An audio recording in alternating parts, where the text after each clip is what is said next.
Capital of Sindh Karachi में आज बड़ी गहमा गहमी रही। सिंध असेंबली में नौमुंतखब अराकीन ने हलफ उठाया, जबकि जीडीए के एहतजाज के दौरान पुलिस एक्शन में आई और बहुत सी गिरफ्तारियां भी अमल में लाई गई हैं। जीडीए ने इंतखाबात में मुबैना धांधली और नताइज तब्दील करने के खिलाफ सिंध असेंबली के सामने धरने का ऐलान किया तो निगरान हुकूमत ने कलम 144 नाफिज कर दिया, जिसके बाद सूरत हाल खराब हुई। सिंध असेंबली के सामने पहुंचने वाले जीडीए और जेयूआई के कारकुनान के खिलाफ पुलिस ने रिवायती एक्शन लिया, गिरफ्तारियां भी हुई और खवातीन के साथ जो कुछ हुआ वो नाकाबिले बर्दाश्त था।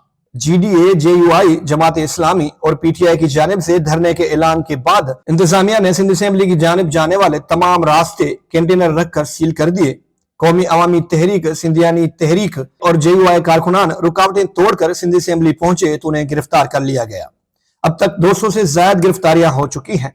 अयाज लतीफ पलीजो, सफदर अब्बासी और ज़ेन शाह की जानिब से शदीद रद्द अमल का इजहार किया जा रहा है। दूसरी जानब जीडीए और जेयूआई के काफिलों को कराची टूल प्लाजा, ससी टूल प्लाजा और कारसाज पर रोका गया तो राशिद महमूद शुमरो और नासिर महमूद शुमरो की क़यादत में वहीं धरने शुरू हुए। दूसरी जानब सिंध असेंबली के नौमुंतखब अरकान ने हलफ उठाया। आगा सराय दुरानी ने मेंबरान से सिंधी, उर्दू और अंग्रेजी में हलफ लिया। 168 मेंबर्स पर मुश्तमिल ऐवान में महज 148 मेंबर्स आज हलफ उठा रहे थे। जीडीए के 3, जमात इस्लामी के 1 और 9 आजाद अराकीन ने एहतजाजन हलफ नहीं उठाया। कल स्पीकर और डिप्टी स्पीकर हलफ उठाएंगे, जबकि मुराद अली शाह 26 फरवरी को वोट लेने के बाद अपने ओहदे का हलफ उठाएंगे।